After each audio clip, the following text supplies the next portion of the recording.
Hi everyone, my name is Karen, this is my channel Rather Be Reading, and today I'm bringing to you a marked as to read video.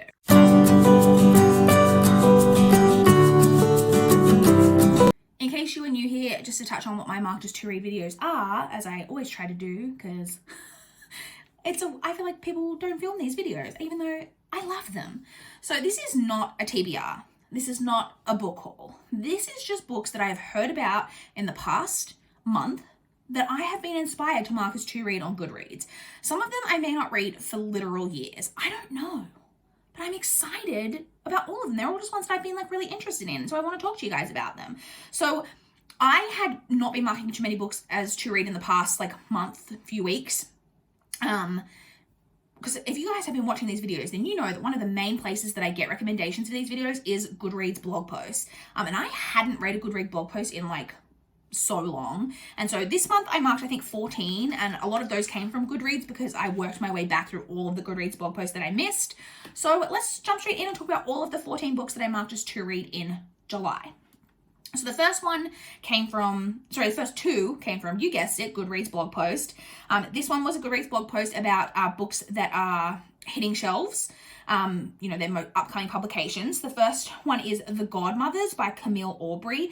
This is a World War II historical fiction set in the Greenwich Village in New York. It's about 4 different women who all marry into the same prominent Italian family, and about them having to take over and persevere when the men go to war.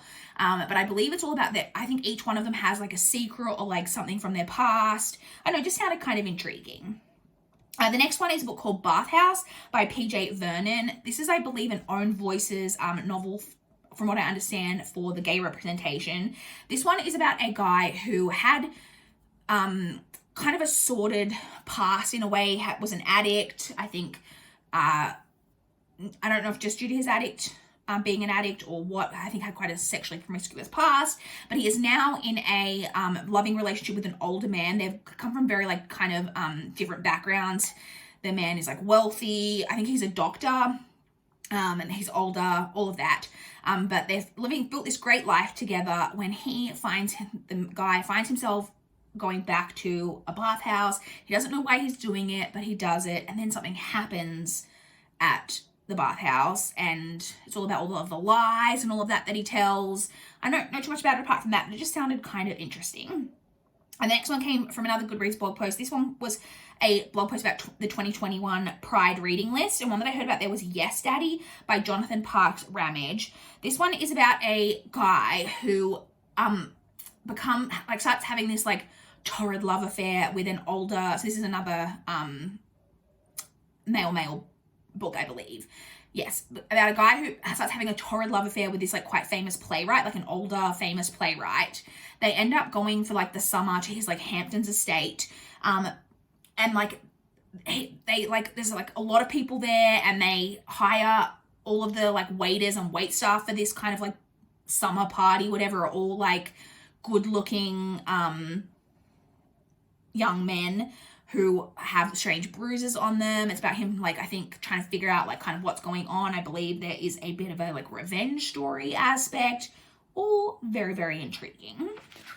The next one came from another Goodreads blog post. This one was a blog post they did about audiobook recommendations based on other popular audiobooks, and the one that they recommended based on Sadie is the one that I have here, which is called Girl 11 by Amy Suter Clark. This one is about a woman who was a social worker. She's now turned social worker turned podcaster, and she's previously had 4 seasons of a podcast that are quite successful, where she successfully solved cold cases, and I believe it's about her looking into the case from 20 years ago of this serial killer, but I believe then the serial killer is back in some way. Don't know too much about it apart from that, but it sounded interesting.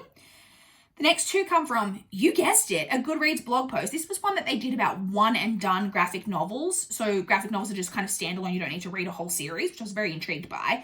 The first one I was interested in is Fangs by Sarah Anderson. This is kind of a humorous vampire werewolf romance series. Not series. It's not a series. It's a standalone, but it just looked fun. And the up next one looked fun as well, and that is Mary, The Adventures of Mary Shelley's great-great-great-great-great-granddaughter by Brea Grant. This one is about Mary Shelley's great-great-great-great-great-granddaughter who discovers that she can heal monsters. And I believe that in this story, in this world, the original Mary Shelley could also heal monsters. And just kind of about that story, I think this one's more like middle grade, just looked really, really enjoyable. The next one I was actually recommended by Alicia on my last Marked as to Read video. Thank you so much, Alicia. I love getting recommendations from you guys. And she recommended a book called A Deadly Influence by Mike Omar. This one is about a woman who is a quite like successful hostage negotiator, but I believe she is also a survivor of a cult, which you guys know I love cult stuff in my books. And she gets a call from a fellow cult survivor, I believe, whose son has been kidnapped. But when she starts looking into it, I think that maybe everything's is not as what it seems with this other cult survivor. All very like intriguing. The next two, again, Goodreads blog posts. It's another one of their just like hitting shelves posts. The first one is a book called Lady Sunshine by Amy Mason.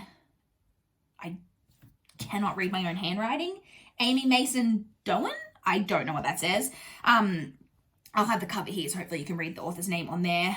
This one is, the first part of it is set in 1970s California. I believe it's about a teenage girl who goes to stay on like her really like bohemian uncle's estate. There's all like, you know, a lot of musicians and artists and all of that kind of hanging around. And she, I think, makes friends with this other girl while she's there.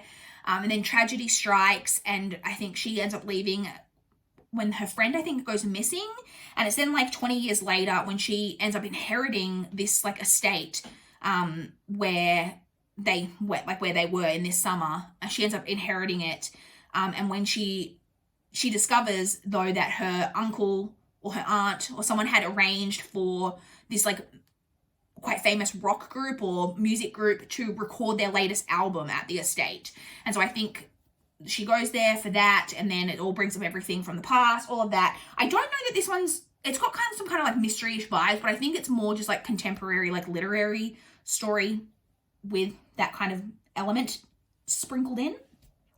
The next one from that blog post is The Fiancé by Kate White. This one is a thriller, and it's about a woman who, she travels, like she's married and they have a son, I think, and they go to like a party involved in his family and her husband's family, and her husband's brother brings his new fiancée who they've not met before, and she immediately recognizes this woman, but the woman, I don't think we know where from, but the woman denies knowing her. And I think then one of the family members is found murdered, follows that story.